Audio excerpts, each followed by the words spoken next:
El pasado 4 de agosto, la Corte Suprema de Justicia de Colombia dictó medida de aseguramiento preventivo domiciliario al expresidente Álvaro Uribe Vélez, acusado de fraude procesal y soborno de testigos.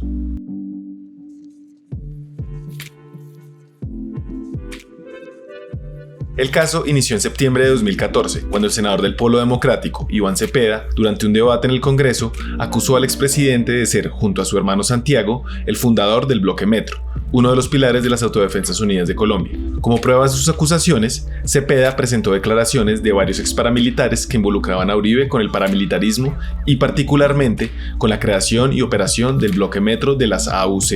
Hay otras versiones paramilitares sobre eventuales nexos de Uribe, gobernador, con los paramilitares o de sus familiares. Está la de Raúl Hasbún, presentada también en el contexto de Justicia y Paz, en el que dice Hasbún, Pedro Bonito, alias Pedro Bonito, era imposible que Álvaro Uribe en su época de gobernador desconociera los nexos de importantes sectores políticos y económicos en Antioquia con el paramilitarismo. La respuesta de Uribe vino en forma de una demanda en contra de Cepeda ante la Corte Suprema de Justicia, acusándolo de haber ofrecido dinero y prebendas a esos exparamilitares presos para que declararan mentiras en su contra. Ese mismo 17 de septiembre, Uribe se ausentó del debate para denunciar a Iván Cepeda ante la Corte Suprema de Justicia. Según él, tenía pruebas incontrovertibles de que Cepeda estaba fabricando testigos en su contra desde las cárceles. El caso tomó un giro inesperado cuando en 2018 la Corte desmintió las acusaciones de Uribe contra Cepeda y en cambio encontró pruebas para abrir una investigación formal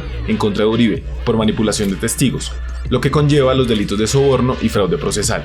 La Corte estudió los testimonios en donde Uribe cuestionaba al congresista, pero los magistrados encontraron que Cepeda no participó en ninguna estrategia. Este primer caso se cerró a favor del denunciado Cepeda y se ordenó, en cambio, investigar al denunciante Uribe Vélez. Uno de los testimonios claves dentro de las pruebas que presentó Cepeda es el de Juan Guillermo Monsalve, un ex paramilitar, hijo del mayordomo de la hacienda Guacharacas, propiedad de la familia Uribe. Monsalve afirma que en dicha hacienda se planificaron matanzas que luego serían ejecutadas por las AUC. Santiago, que era el que estaba por ahí pendiente, y Álvaro Uribe, que era el que coordinaba lo que era militar. Monsalve se retractó de estas afirmaciones a través de una carta. Sin embargo, cambió de postura una vez más y dijo que su carta de retractación había sido firmada bajo la presión de Diego Cadena, uno de los abogados de Uribe. Quieren lo mismo, quieren que yo firme o firme un video o haga lo que sea, pues con tal de que la entregue para mañana, para ellos presentar eso el viernes. ¿Y quién es Diego Cadena? Diego Cadena es un abogado vallecaucano de 39 años que antes de ser apoderado del expresidente Álvaro Uribe había representado a narcotraficantes extraditados del norte del Valle, a quienes les había ayudado a conseguir arreglos con la justicia de Estados Unidos. A pesar de su juventud, Cadena posee una fortuna en la que se incluyen propiedades en Bogotá, Cali y Roldanillo, empresas en Miami y Delaware y un jet privado avaluado en cerca de $8 millones. Yo tengo varias profesiones, de día abogado, de noche abogante. Un día a la semana, 2 días a la semana, agrónomo. ¿De noche qué? Abogante. Tanto Monsalve como los también ex paramilitares Carlos Enrique Vélez y Eurídice Cortés Velasco, alias Diana, afirman haber recibido ofrecimientos y pagos por parte del abogado Cadena para que declararan a favor de Uribe e incluso gestionaran las declaraciones de otros ex paramilitares. En el caso de Monsalve existe una grabación que prueba estas afirmaciones. Yo vengo mañana a la primera hora del tercer curso.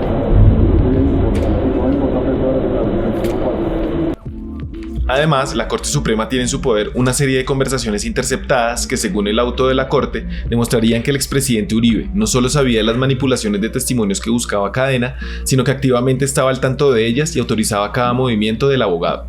La Corte llamó indagatoria tanto al expresidente como a su abogado en octubre y septiembre de 2019 respectivamente. La Sala de Instrucción de la Corte Suprema de Justicia llamó a indagatoria al expresidente Álvaro Uribe Vélez el próximo 8 de octubre dentro del proceso por los delitos de soborno y fraude procesal en el caso de supuestos falsos testigos. Y tras 8 meses, dicta medida de aseguramiento preventivo domiciliario inicialmente al abogado Cadena y luego al expresidente Uribe. La Sala Especial de Instrucción de la Sala Penal de la Corte Suprema de Justicia, mediante decisión del 3 de agosto, aprobada y suscrita por unanimidad, resolvió la situación jurídica del senador Álvaro Uribe Vélez con imposición de medida de aseguramiento de detención preventiva. como presunto determinador de los delitos de soborno, atestigo, en actuación penal y fraude procesal. ¿Y cómo es que Diego Cadena, un abogado de narcotraficantes, termina representando a un expresidente? Según el propio Álvaro Uribe, fue su primo Mario Uribe, condenado por parapolítica, quien le presentó a Cadena, quien a su vez había sido presentado a Mario por Samuel Sánchez Cañón, un abogado manizaleño representante de exparamilitares que desde 2018 enfrenta un proceso por soborno en actuación procesal, en otro caso en el que actuaba como representante de un delincuente de alto calibre de Manizales. Durante más de un año, el expresidente Uribe dio largos rodeos para evitar responder una pregunta simple: ¿quién le presentó a Diego Cadena? En la Corte Suprema por fin respondió, por fin lo contestó. Fue su primo, el condenado parapolítico Mario Uribe. Cuando se conocieron Uribe y Cadena, estaban lejos de imaginar que cada uno podría terminar siendo la perdición del otro. El senador ha insistido en su inocencia, y desde que se conoció de esta investigación, su defensa ha dicho que Uribe no ordenó ni autorizó actuación ilegal alguna de Cadena, que la Corte tiene un sesgo político y que todo esto es parte de un complot de las FARC y de Iván Cepeda, a quien no duda en señalarlo como líder de este movimiento. El senador Cepeda, el líder de FARC. Miembros del partido de gobierno, encabezados por el propio presidente Duque, han manifestado su indignación y profunda tristeza ante la medida de aseguramiento preventivo. Asimismo, han manifestado apoyo incondicional a su líder. Soy y seré siempre un creyente en la inocencia y honorabilidad de quien con su ejemplo se ha ganado un lugar en la historia de Colombia. Uribe, por su parte, ha decidido renunciar a su fuero como senador, en búsqueda de que su caso pase a ser evaluado por la justicia ordinaria y no por la Corte Suprema de Justicia. Me dirijo a usted para presentar renuncia irrevocable al Senado de la República. Sin embargo, como él mismo lo explicó en un tuit de 2018, las acusaciones que se le hacen corresponden a un momento en que ejercía como senador de la República y por lo tanto deben ser juzgadas por la Corte y no por la Fiscalía. La providencia fue adoptada con base en un riguroso estudio jurídico sobre la realidad procesal que indica posibles riesgos de obstrucción de la justicia.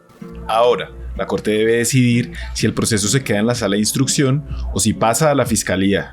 Yo siento que estoy secuestrado. Estoy secuestrado por mentiras. Estoy secuestrado por sesgos. Estoy secuestrado por la complicidad entre unos magistrados y el joven senador Cepeda. Mientras esto sucede, lo más probable es que el expresidente y sus copartidarios continúen declarando la inocencia de Uribe y alimentando la tesis de que el expresidente es víctima de un complot.